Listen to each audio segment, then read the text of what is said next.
Graça e a paz do Senhor, meus irmãos. Vamos abrir a palavra do Senhor em Jonas. Jonas 4, do verso 4 ao verso 11. Diz assim a palavra do Senhor. O Senhor lhe respondeu: Você tem alguma razão para essa fúria? Jonas saiu e sentou-se num lugar a leste da cidade. Ali construiu para si um abrigo. Sentou-se à sua sombra e esperou para ver o que aconteceria com a cidade. Então o Senhor Deus fez crescer uma planta sobre Jonas para dar sombra à sua cabeça e livrá-lo do calor, o que deu grande alegria a Jonas. Mas na madrugada do dia seguinte, Deus mandou uma lagarta atacar a planta e ela secou-se. Ao nascer do sol, Deus trouxe um vento oriental muito quente e o sol bateu na cabeça de Jonas ao ponto de ele quase desmaiar. Com isso, ele desejou morrer e disse: Para mim seria melhor morrer do que viver. Mas Deus disse a Jonas: Você tem alguma razão para estar tão furioso por causa da planta? Respondeu ele: Sim, tenho. Estou furioso ao ponto de querer morrer. Mas o Senhor lhe disse: Você tem pena dessa planta, embora não a tenha podado nem a tenha feito crescer. Ela nasceu numa noite e numa noite morreu. Contudo, Nínive tem mais de 120.000 pessoas que não sabem nem distinguir a mão direita da esquerda, além de muitos rebanhos. Não deveria eu ter pena dessa grande cidade? Os irmãos podem se sentar.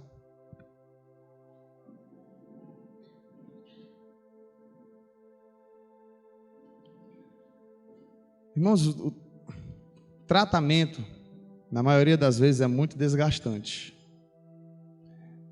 Quando se fala de tratamento de saúde, então, esses dias a Isabela estava com a alteraçãozinha na saúde dela, nas fezes, e a pediatra disse que a Anne precisava fazer uma dieta. Aí a Anne ficou sem tomar leite, sem comer ovo, nada de derivado de leite, por 15 dias. E pensa num negócio chato, pensa num negócio ruim, né? Era um processo de tratamento. Imagine você, de repente, em mesolito de 12 em 12 horas. Aí eu sou assim, eu tomo 8 da manhã, eu só vou lembrar 8 da manhã do outro dia. Foi 24 horas já. Que é um negócio chato, você tem que se programar, por mais simples que seja. Aí você imagina, vai fazer um exame, tem alguns exames que são assim bem invasivos, né? Mexe um pouco com a gente.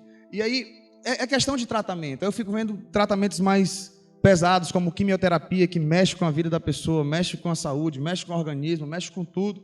É um processo de tratamento que aquela pessoa está passando. Vamos sair da questão da saúde, e agora eu vou entrar na questão de marcenaria.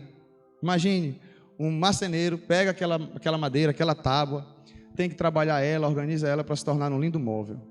Aí se transforma numa mesa, transforma no caixilho, transforma numa porta, tem gente que tem um cuidado, né, com as mãos e faz algumas peças artesanais lindas com a madeira, mas ela passa por um processo de tratamento para ela sair do seu modo rústico até que ela se torne um lindo móvel. E assim você vai ver as pedras ornamentais. Eu estava vendo aqui as divisórias do banheiro que a gente colocou ali do mármore, né?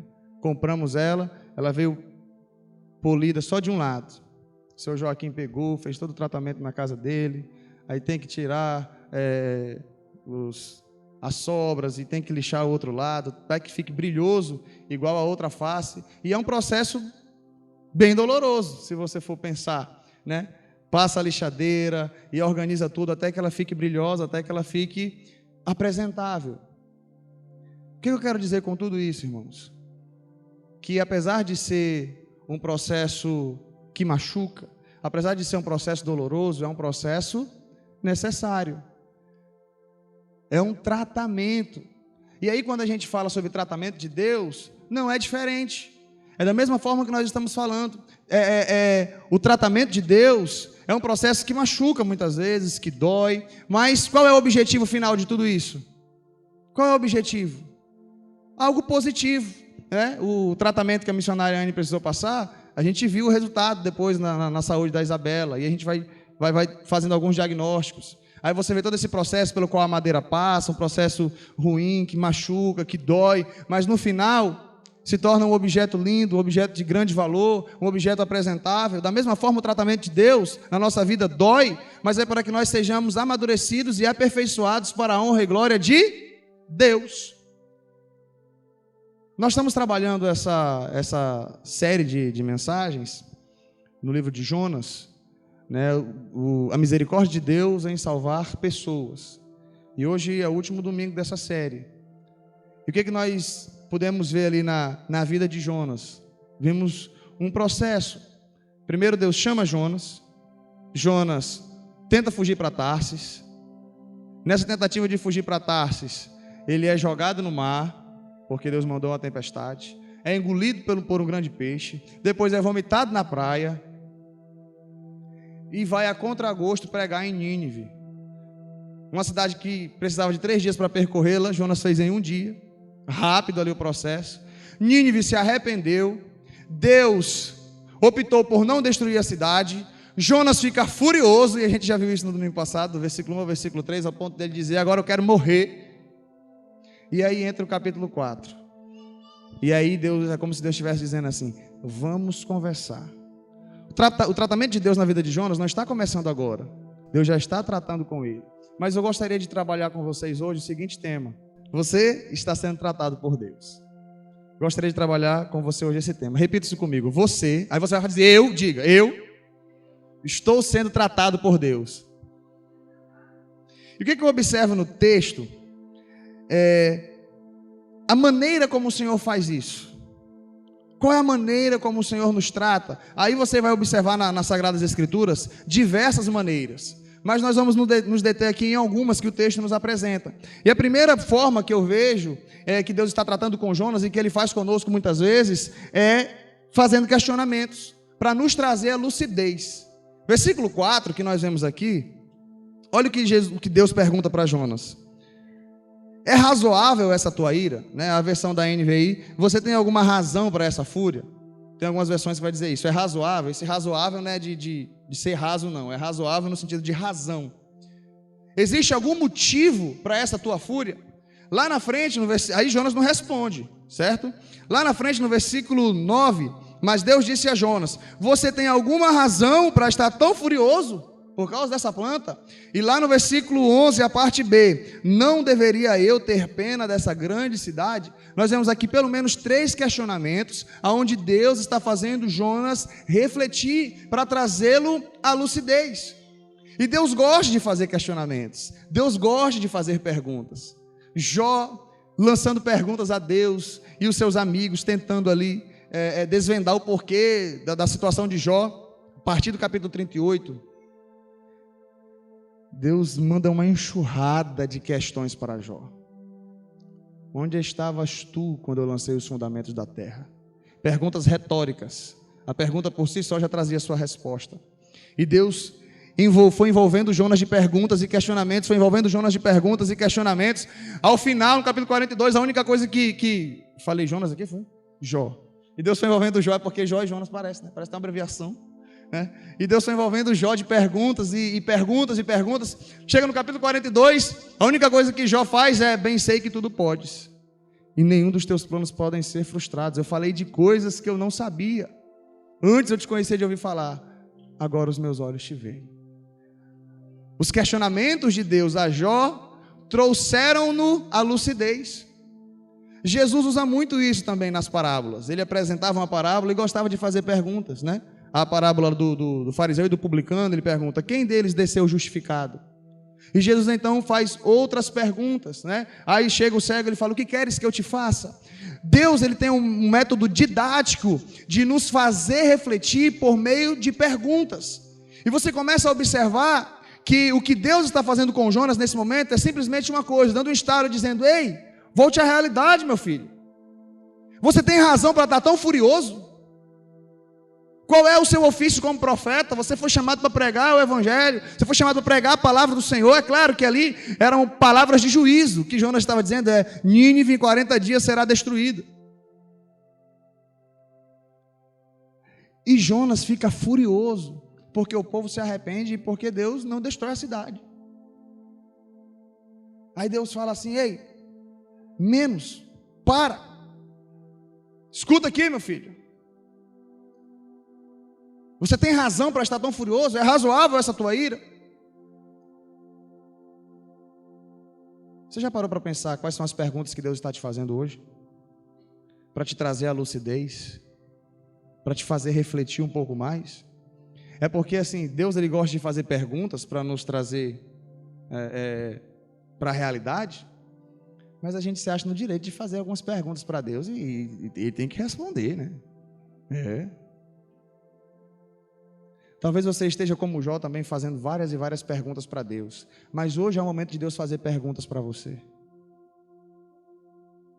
Quem é você para me questionar dessa maneira? Você é o dono da sabedoria? Você é o rei da cocada preta? Você sabe de tudo para me questionar dessa forma? Talvez Deus esteja falando assim: será que você vai entender se eu te responder o porquê que eu fiz isso? Você tem a sabedoria como eu? O seu entendimento é como eu, para que você possa compreender e entender o que eu tenho para ti? A própria palavra do Senhor diz: assim como o céu é distante da terra, assim são os meus pensamentos dos vossos pensamentos. Assim são os meus planos dos seus planos. De repente essa dor que você está passando é uma maneira de Deus para te levantar, para fazer com que bênçãos sejam atraídas até você. Mas se Ele te falar isso, você vai entender? Já pensou se José ficasse lá no cárcere perguntando: por que Deus? Me responde, eu não entendo. Eu sempre fui obediente ao meu pai, sempre te servi, sempre te segui. Aí agora porque eu digo não para uma proposta indecente da mulher de Potifar, agora eu sou lançado de maneira injusta no cárcere.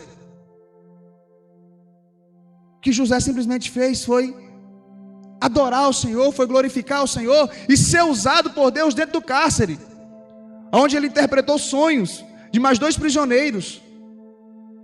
Sabe, talvez o Senhor quer te usar no meio do vale e você só está fazendo questões para Deus e reclamando. Será que José teria tempo para interpretar sonho de 2 prisioneiros se ele estivesse lá no cárcere reclamando de Deus e perguntando por que dele estar ali? Talvez o Senhor está querendo te usar no meio da provação e você não está percebendo. E o Senhor hoje está fazendo questões para você. Talvez Ele está te perguntando: você já parou para pensar o porquê disso? Você está fazendo tantas e tantas perguntas, mas você já parou para pensar o porquê que eu permiti que você estivesse passando por isso? Você já parou para perguntar ou para refletir o que é que Deus tem para fazer na minha vida através dessa situação? O Senhor quer te usar onde você está, da maneira como você está, para te trazer maturidade e te usar de maneira ainda mais superior. É um processo pelo qual você está passando. Cada um de nós aqui estamos passando por situações diferentes. E a pergunta que o Senhor está te fazendo hoje é: você tem razão em estar assim tão chateado? Ou você tem razão em estar parado da forma como você está, sendo que eu te dotei de talentos, eu te dei projetos, eu te dei sonhos, eu te dei visões, e tudo que você está fazendo é estar parado, estagnado? É razoável isso? É razoável o fato de Deus perguntando para nós hoje: é razoável o fato de eu ter dado uma missão a vocês e vocês só ficarem dizendo assim: vou esperar o tempo certo para agir? Ide e fazei discípulos de todas as nações, e você está dizendo: não, eu vou ficar aqui esperando, né? A hora certa eu vou. A hora certa começou há 2000 anos atrás. Começou há 2000 anos atrás. E você está esperando o quê? Ele já falou: ide. Não precisa esperar uma outra ordem. Não precisa esperar uma outra ordem. A ordem já foi dada. Permanecei, pois, na cidade até que do alto sejais revestidos de poder. Jesus falou aos seus discípulos. Eles foram revestidos de poder em Atos 2. O Espírito Santo foi derramado sobre a igreja. E nós recebemos o Espírito Santo. Você recebe o Espírito Santo no momento da sua conversão. É claro que você recebe dons espirituais e ferramentas para que esse poder seja intensificado. A palavra do Senhor nos mostra Paulo, logo depois de convertido, pregando a palavra do Senhor, afirmando que Jesus era o Cristo. 2 versículos na frente fala: e Paulo demonstrava dia após dia que Jesus era o Cristo. Paulo começou a pregar o evangelho novo convertido ainda. Aí ele passou por um processo, foi lá para a Arábia, recebeu as revelações de Jesus. E aí depois Paulo veio com muito mais força. Então não espere que o processo seja terminado na sua vida para que você comece a evangelizar, até porque esse processo nunca vai acabar. O irmão Pedro Paulo completou 40 anos de crente. Eita glória! Se ele disser que o processo acabou, ele vai estar mentindo. Está no meio ainda, tem muita coisa. Processo de amadurecimento que o Senhor tem trabalhado na nossa vida, o processo do que o Senhor tem feito, o que irá fazer. São tantas coisas. O irmão Pedro Paulo mesmo estava falando: pastor, é tudo novo lá no PGM Protótipo, né? É muita experiência, a gente já passou por muita coisa para a gente poder desenvolver, para a gente poder refletir. Então também é um processo. de entender, de compreender o que Deus tem feito em nossas vidas e através das nossas vidas, o que Deus tem feito por meio do seu povo, o que Deus tem feito por meio da sua igreja. E aí a gente para, irmãos, para refletir que o tempo é agora, que o tempo é hoje. Pastor, mas eu aceitei Jesus ontem. A Monique, eu aceitei Jesus ontem. Começou ontem o seu chamado, Monique. Eu esqueci o nome do rapaz que citou Jesus semana passada. Ele está aqui? Que veio com a Suzy? Não veio? É Crisley, né? Crislan, eu falei aqui para o Crislan.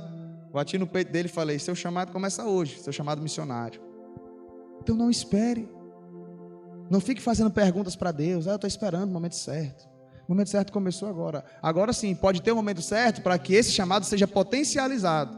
De repente tem jovens aí, não, mas eu vou para o seminário e tal. Mas não espere você ir para o seminário, ser preparado para começar a pregar. Comece agora, meu irmão. Quando você for lá, vai ser uma oportunidade de Deus. Você vai ser potencializado, né? Você vai receber ferramentas melhores para que a palavra do Senhor seja pregada. Mas se esperar chegar lá para que isso aconteça, não. Vamos começar agora. O Senhor quer te usar hoje. Ah, mas é porque meu marido não se converteu ainda. Quando ele se converter, eu vou evangelizar. Eu não posso. Será que você não pode? Você está tão preso assim que não consegue evangelizar de maneira alguma? Essa prisão está dessa forma. Aí o filho pode, mas é porque meus pais não são crentes ainda, né? Aí fica difícil de evangelizar. O que é evangelização para você? O Senhor está te fazendo perguntas hoje. O Senhor está te fazendo perguntas hoje. O que é que você precisa mais? Será que existe razão para as desculpas que você tem dado para Deus, para não fazer aquilo que Ele tem te ordenado, para não fazer aquilo que Ele tem te mandado? A fúria de Jonas era porque ele não queria que os ninivitas se arrependessem. E ainda que ele tivesse arrependido, o que ele queria era que os ninivitas fossem destruídos. Ele até poderia responder: a minha ira é razoável sim, porque esse povo é um povo ruim, é um povo cruel. É um povo que já tentou destruir até a nossa nação, o povo de Israel. Naquele momento histórico, lá na frente, eles destroem mesmo Israel. Eles já tinham tido algumas tentativas, mas lá na frente, de fato, a Assíria invade Israel e destrói Israel, como juízo de Deus e permissão de Deus. Então Jonas poderia responder, ele não respondeu, mas ele poderia responder: a minha ira é razoável, esse povo é ruim, esse povo merece morrer, esse povo merece destruição, eles não merecem a misericórdia de Deus. Mas eu fico imaginando, me permitam imaginar, que Deus poderia olhar para Jonas e perguntar: e você, merece a minha misericórdia? Mesmo desobedecendo, fugindo para Tarsis, você mereceria que eu enviasse um grande peixe para preservar a tua vida? Porque apesar do desconforto de ficar dentro de um grande peixe, foi preservação aquilo ali, senão ele ia morrer afogado. Foi Deus que preservou a vida de Jonas. Você merece, Jonas, uma segunda chance? Você merece o fato ainda de eu estar aqui conversando com você, dialogando com você? O Rei dos Reis, o Senhor dos Senhores, aquele que manda em tudo, ainda está batendo cabeça com uma pessoa tão imatura? Você merece isso? Talvez o Senhor esteja perguntando isso para você. E aí? Talvez você esteja julgando quem merece ou não ouvir o Evangelho. Eu não vou pregar no presídio. Eu fico imaginando que tem gente que pensa assim: eu não vou pregar no presídio não, eles estão lá porque eles querem. Eu duvido se antes de entrar lá eles não ouviram alguém pregando o Evangelho para eles. Agora eu, de repente uma mulher, agora eu vou lá para o presídio, passar por toda aquela situação, para ter que entrar no presídio e pregar o Evangelho, que é uma situação muito constrangedora para as mulheres, né? O fato de ter que entrar no presídio. Eu vou fazer isso para poder pregar? Eu vou nada, eles que apodreçam. Você pode achar que não, mas tem gente que pensa desse jeito. Tem gente. Jonas pensava desse jeito, um profeta chamado por Deus. Será que não tem? Não, pastor, isso aí ficou naquela época. Tem gente que age sem misericórdia. E o que o Senhor está dizendo para nós é razoável essa tua ira? É razoável esse tipo de questionamento que você tem feito? Aí o Senhor pergunta mais à frente a Jonas, no versículo 9, é razoável essa tua ira por causa de uma planta? Lá na frente ele pergunta, você queria mesmo que eu deixasse que esse povo perecesse? Não deveria eu ter pena, misericórdia dessa grande cidade? O Senhor faz perguntas. A segunda coisa que eu observo no texto, que apresenta que Jonas está sendo tratado, e que apresenta também que nós somos tratados por Deus, é que o Senhor gera desconforto. Olha o versículo 6. Depois que Deus faz a primeira pergunta para Jonas, ele ignora, não responde, né? Aí no versículo 5, Jonas saiu, sentou-se num lugar a leste da cidade, Ali construiu para si um abrigo, sentou-se à sua sombra e esperou para ver o que aconteceria com a cidade. Aí o versículo 6. Então o Senhor Deus fez crescer uma planta sobre Jonas, para dar sombra à sua cabeça e livrá-lo do calor, o que deu grande alegria a Jonas. Mas na madrugada do dia seguinte, Deus mandou uma lagarta atacar a planta e ela secou-se. Ao nascer do sol, Deus trouxe um vento oriental muito quente, e o sol bateu na cabeça de Jonas ao ponto de ele quase desmaiar. Com isso, ele desejou morrer e disse: para mim, seria melhor morrer do que viver. Segunda maneira que eu observo no texto do Senhor tratar conosco é gerar desconforto. Tinha uma frase que eu ouvi, eu não sei se foi o pastor Cláudio Duarte, que ele fazia uma oração assim: tira-nos da mesmice do conforto e coloca-nos na rota de confronto. Já pensou que oração maravilhosa? De vez em quando eu faço umas orações dessa aqui: Senhor, não nos deixa dormir enquanto essa palavra não fizer morada no nosso coração a ponto de repercutir na nossa prática. Nos incomoda.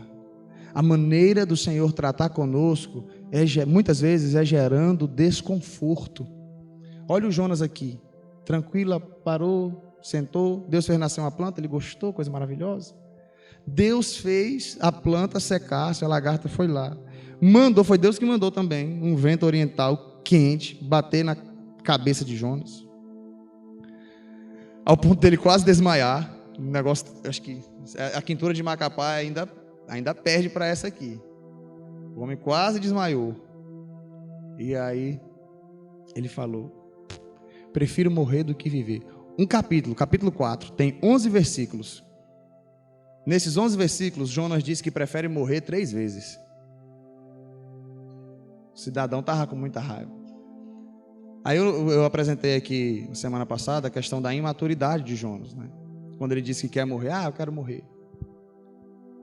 O que Jonas estava passando aqui era um processo de depressão. Sabe o que estava causando a depressão de Jonas? Talvez o conflito por causa dos ninivitas, a raiva que ele tinha dos ninivitas, a dificuldade, o povo querendo destruir, a Síria querendo destruir a sua nação, Nínive como capital.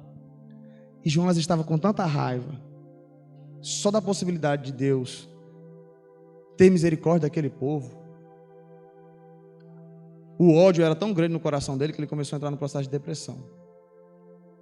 Isso é imaturidade. Imaturidade espiritual. Não estava confiando em Deus, não estava confiando nos decretos de Deus, não estava descansando no amor e na misericórdia de Deus,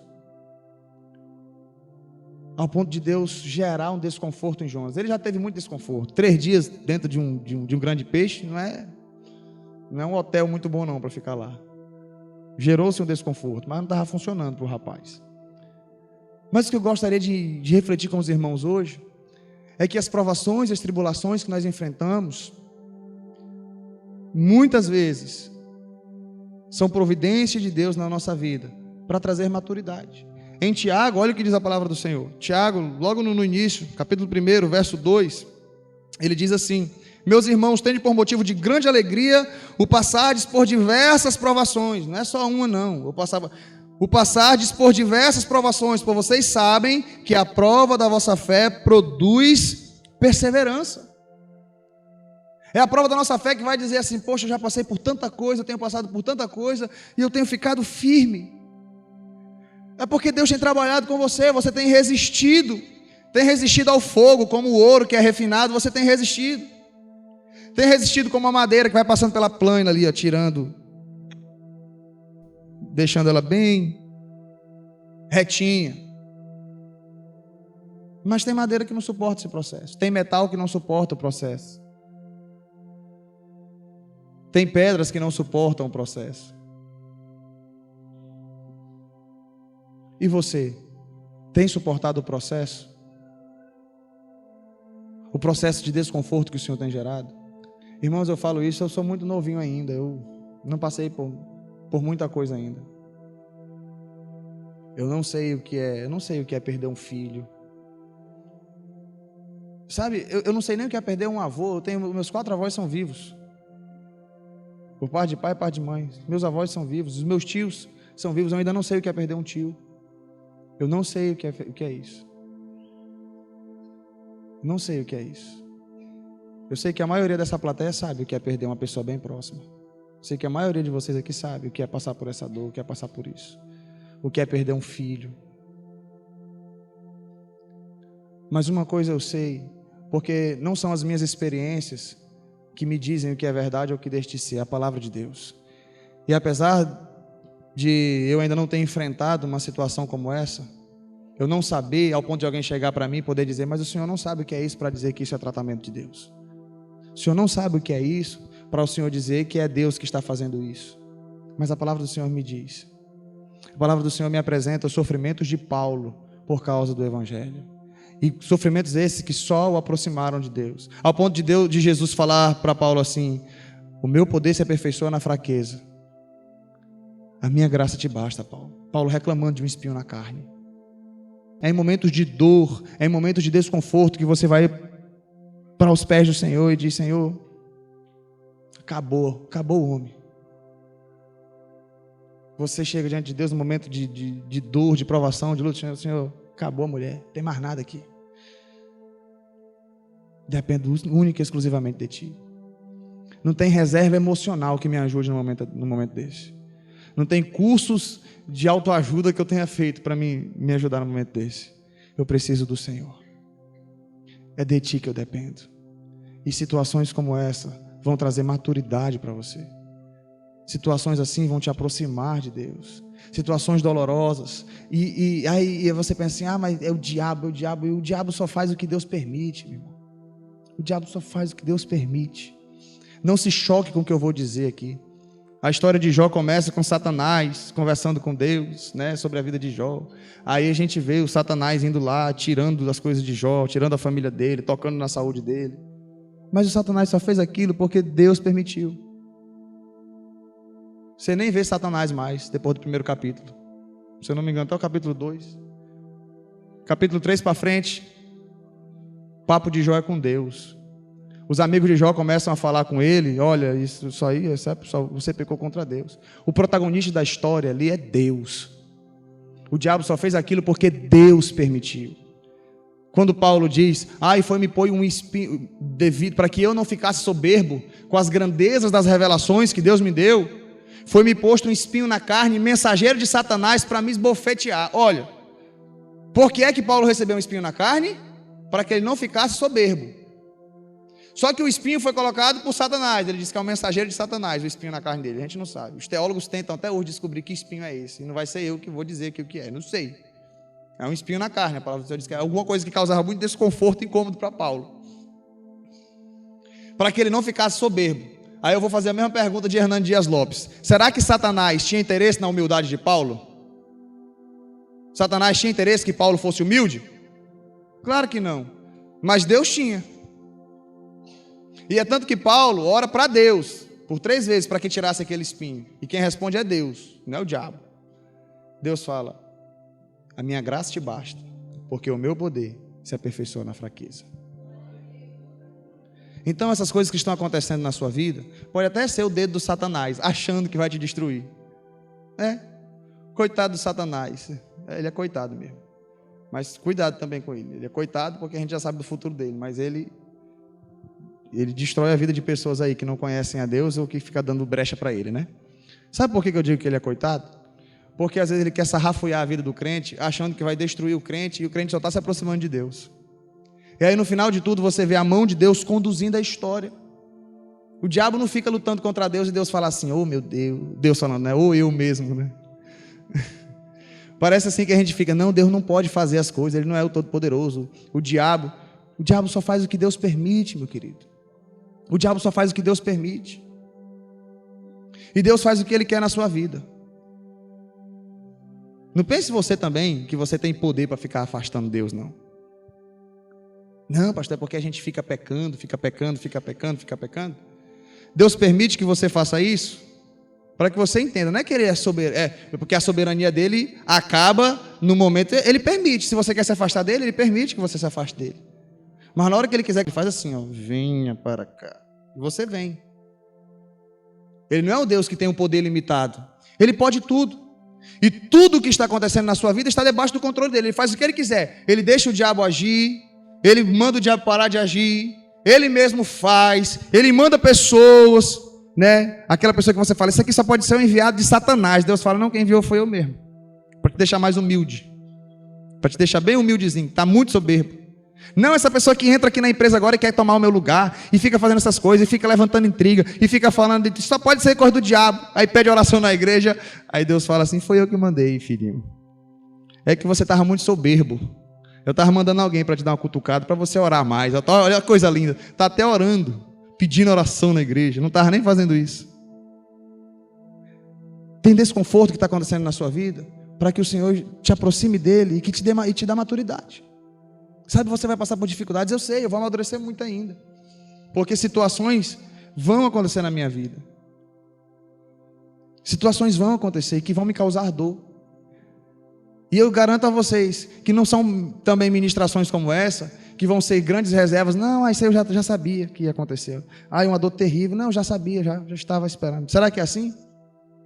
Eu vou chegar diante do Senhor, vou me debruçar diante dele e vou falar, como eu disse para vocês, Senhor, não tem reserva. Eu preguei sobre isso, falei sobre isso, mas está tão difícil, eu preciso do Senhor. Não vai ter pregação no YouTube, não vai ter psicólogo que resolva. Sabe o que é que resolve? É os pés do Senhor. É a graça de Deus. O vazio do ser humano só é preenchido por Deus. Aí tem gente que perde ente querido e vai tentar viver a vida, não consegue, porque o passado persegue. A única coisa que apaga o seu passado, meu querido, é Jesus. Como é que eu tenho vida plena? Com Jesus. É com Jesus. Nos momentos de dores fortes, no momento de vendaval, no momento de desconforto, é só nele que você vai encontrar a segurança. Jonas ficou confortável aqui com a planta que Deus havia mandado para ele. Ficou tão confortável que Deus falou, agora eu vou te deixar ele bem desconfortável, para ele chegar para perto de mim e começar a entender, porque aí agora Deus vai entrar no próximo processo, onde ele vai fazer Jonas refletir através de comparação. E eu já entro no terceiro ponto. Modo de Deus tratar conosco: primeiro, fazendo questionamentos; segundo, gerando desconforto; e terceiro, fazendo comparações, no modo positivo da palavra, né? Porque tem gente que gosta de ficar se comparando com os outros, né? Eu queria ter um cabelo assim, eu queria ter um carro assim, eu queria ter essa altura, não é esse tipo de comparação não. Comparação do modo positivo. Olha o que Deus fez. Manda nascer uma planta, depois mata aquela planta, Jonas fica com raiva. Aí, olha a pergunta que o Senhor faz para ele.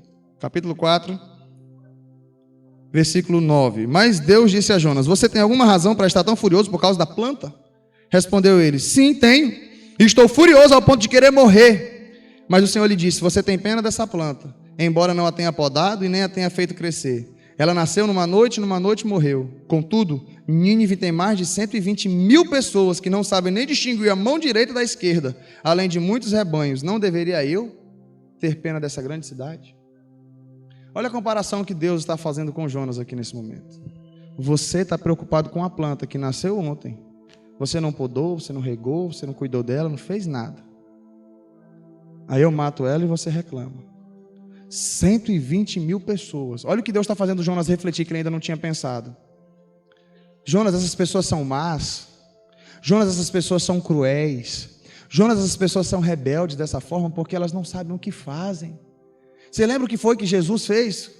Pai, perdoa-lhes, porque não sabem o que fazem.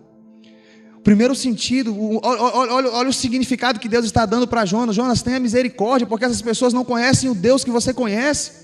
Jonas, tenha misericórdia, porque essas pessoas não me conhecem. Essas pessoas não sabem, espiritualmente falando, elas não sabem nem distinguir a mão direita da mão esquerda. Olha a comparação que Deus está fazendo com Jonas. Você está preocupado com a planta e está querendo que eu destrua mais de 120.000 pessoas com seus rebanhos e tudo.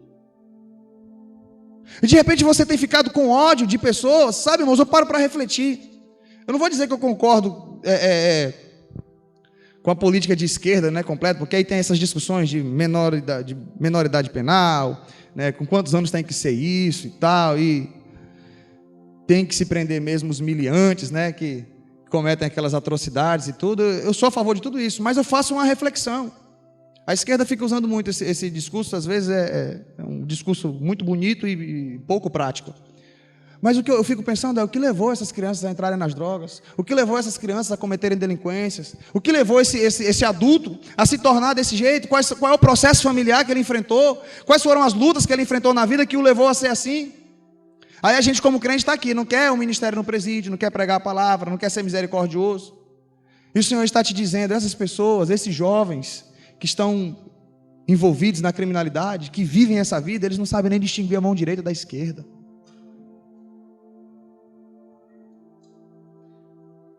E a gente está aqui, mata, Senhor, fulmina, destrói. Estou dizendo de pensamentos meus. Aí vem aquela questão, né? Poxa, aquele rapaz, foi no Rio de Janeiro, né? No ônibus lá que sequestrou o ônibus e a polícia foi assertiva, matou o rapaz. Tem que ser assim, né? O Lindenberg lá com a Eloá, quem conhece a história, se a polícia tivesse feito assim, o Lindenberg teria sobrevivido. Mas eu fico pensando, o coração dói, por que levou aquele jovem a fazer aquilo? O que levou aquele jovem? Nós precisamos, como igreja, ter políticas preventivas, não apenas punitivas. Eles estão cometendo uma situação como essa, precisou se agir daquela maneira, mas nós como igreja, nós temos lutado para preservar crianças e jovens de entrarem nessa vida. Ou é muito fácil falar como Jonas, né? Destrói, Senhor, mata logo, manda fogo do céu, derruba, mata todo mundo. E Deus está falando, Jonas, você não está enxergando como tem que enxergar. Eu estou colocando aqui uma discussão bem simples, a discussão é bem mais complexa. Quando você vai discutir esse tipo de assunto que eu estou entrando, isso é muito complexo, né? Não é fácil você ter uma opinião formada. Assim, a gente tem opiniões formadas de maneira bem superficial. Quando você entra no assunto de maneira profunda, essas questões são bem complexas. Não é tão simples de decidir assim ou de definir. Mas o que eu falo, o que eu penso, irmãos, o que eu lhe digo é que aquele seu vizinho, que de repente tem uma vida na criminalidade, o que ele está precisando é que você entenda que espiritualmente falando, ele não sabe distinguir a mão direita da esquerda. E você não tem que ter raiva e ódio dele. Sabe, eu fico vendo como é que uma pessoa, ela diz assim, eu perdoo. Quem você perdoa? O assaltante que matou a minha mãe. Eu perdoo. Eu perdoo o médico que foi negligente e matou o meu pai. Eu estou colocando a situação bem... É porque tem gente que é assim também. Tem gente que nutre mágoa de profissionais que foram fatais em determinadas situações. Agora, mais embaixo, uma coisa mais pesada, você chegar e dizer, eu perdoo alguém que tirou a vida do meu filho. Qual é a lógica que você tem para isso? A lógica é que ele não conhece o amor de Deus. Eu quero dizer como Jesus, Pai, perdoa-lhes, porque eles não sabem o que fazem. Pai, perdoa-lhes, porque eles não sabem o que fazem. Aí a comparação que eu lhe digo é, nós temos nos preocupado com essas pessoas? Sabe, irmãos, eu sou muito apegado ao meu bichinho de estimação, Floquinho, nosso cachorrinho. Teve um dia que ele ficou doente, né? Aí a Anne chegou, amor, tem que comprar remédio. Estava vendo aqui na internet, ele vai morrer. Se comprar remédio, ele morre. Aí a gente vai lá, gasta com um bichinho desse. Às vezes tem que levar no veterinário. Consulta do veterinário é mais caro do que... Tem médico aqui, clínico geral, que a gente paga R$50 de consulta, né? Não tem isso não para cachorro, não. É de 100 para cima. Não tem nem rede pública para cuidar, né? Consultar os bichinhos. Aí a gente vai lá, gasta, né? Bichinho de estimação, tá aí. Vai brincar com a Isabela, quando a Isabela tiver um pouquinho maior.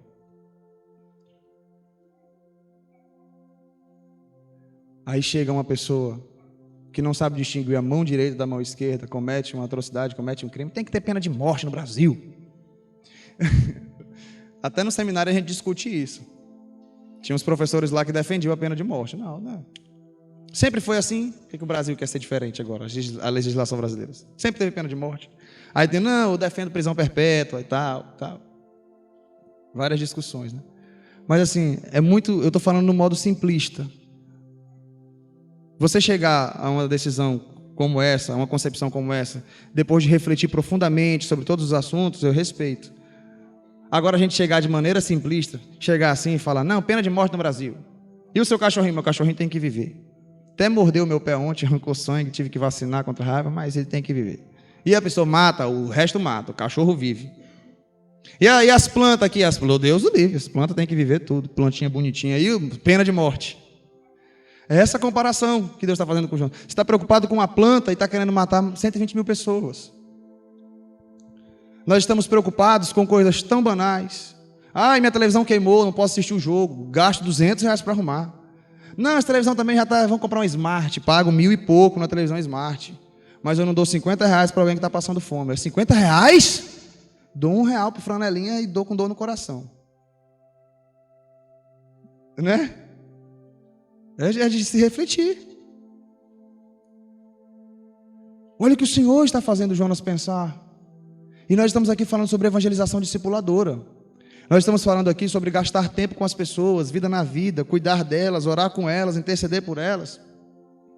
Tem crente aqui que não dá nem bom dia para o colega do trabalho, porque tá com muita raiva. Não, que hoje eu acordei virado. Bom dia, fulano. Aí ela está falando assim, é a crente. É o crente. Não dá bom dia. Que Deus o livre, um Jesus te ama, né? Nem se fala. Gastar tempo, então, para falar sobre a Bíblia? Oxe, não, eu tenho, olha, está corrido. Tempo é dinheiro. Cada um por si, Deus por todos.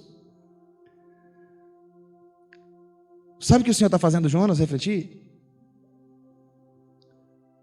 Você está vendo, Jonas, quais são as suas prioridades? E a reflexão que eu gostaria que nós fizéssemos hoje, irmãos, é: qual tem sido a nossa prioridade? Quando a gente fala de cuidar de pessoas, temos falado aqui na nossa conferência Seminário Multiplique, estamos aqui trabalhando com os irmãos, e a gente está falando de menos programas, menos estruturas, e mais discipulado, cuidar de pessoas. Não é que a gente não quer, a gente precisa de um templo bonito, um templo construído, mais confortável para a gente se organizar, porque no inverno aqui é terrível, os irmãos já viram como é que é o negócio aqui, né?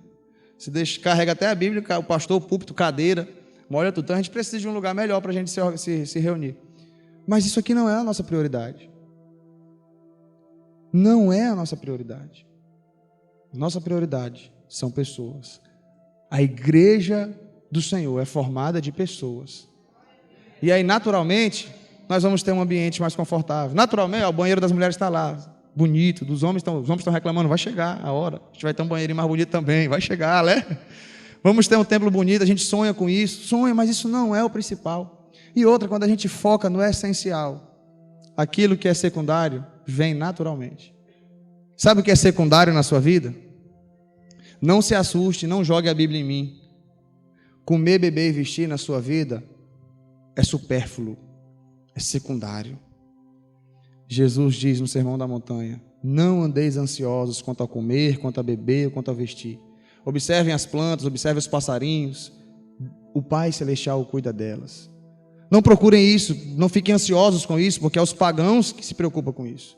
Busquem o reino de Deus, e essas coisas vos serão acrescentadas. O que Deus está dizendo para você é: comer, beber e vestir é acréscimo. Se preocupe em viver o reino, se preocupe em viver para as pessoas, se preocupe em viver e cumprir a sua missão, que o suprimento é Deus quem dá. O suprimento é Ele quem vai estabelecer na sua vida. Não se preocupe tanto com o seu trabalho. A comparação que Ele faz hoje com você é vida espiritual ou vida profissional. A gente faz uma dicotomia que nem deveria existir.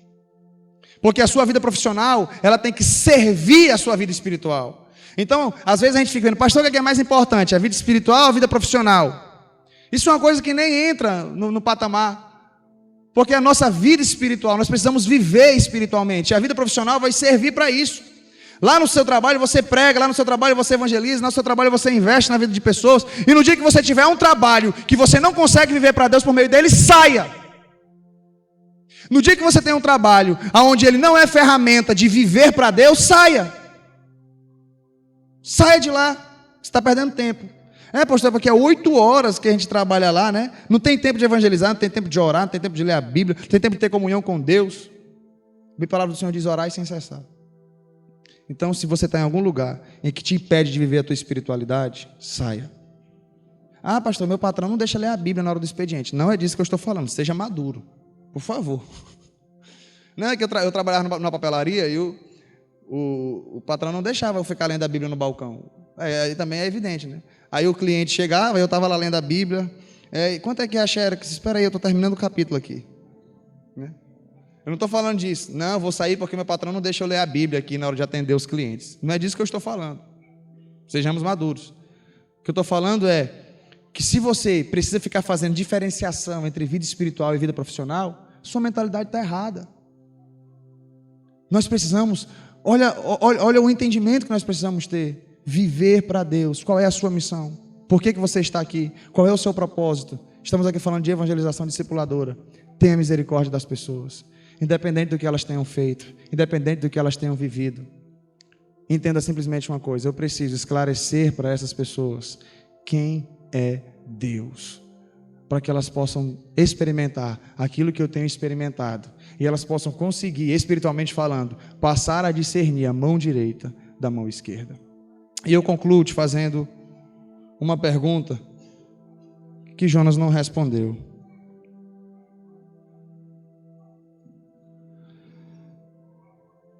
Deveria eu, que o Senhor está falando, não ter misericórdia dessas pessoas? O livro de Jonas termina sem a resposta dele. Os 3 questionamentos que Deus faz, Jonas responde só o do versículo 9. Quando ele fala: é razoável? Você tem razão para estar tão furioso por causa dessa planta? Aí ele fala: sim, eu tenho. Eu prefiro morrer. Olha que resposta mais vaga. Jonas, você tem razão para estar tão furioso por causa dessa planta?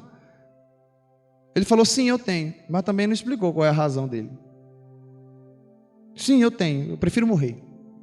É a explicação de Jonas. O Senhor está te perguntando hoje, está fazendo alguns questionamentos para você. Qual será a sua resposta para Ele?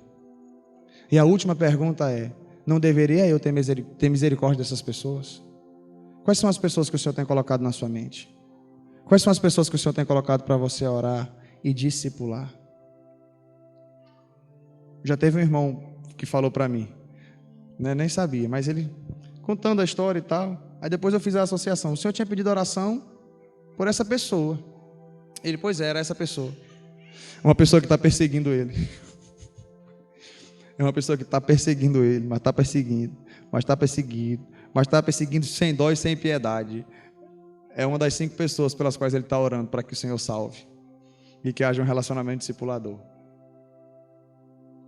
De repente, uma pessoa começa, você fala: Deus que me livre, isso aqui não está na minha lista não. Um ninivita desse, Deus fala: coloque o ninivita na lista. Coloque esse cidadão de Nínive na lista, ore por ele, interceda, é alvo da minha misericórdia. De repente esse vai ser salvo primeiro que os outros. Aquele que é seu amigo, que está ouvindo todo dia sorrindo para você: pois é, qualquer hora eu vou lá. Aí de repente esse que é seu inimigo, você está orando, intercedendo, colocando ele diante de Deus. O Espírito Santo vai pegar ele de uma maneira tal, igual fizeram com os ninivitas, aquele povo cruel e rebelde, que bastou Jonas pregar rapidinho, num dia só, rápido, o povo se arrependeu. Quem faz a obra não é você, quem faz a obra é o Senhor. Vamos ficar em pé?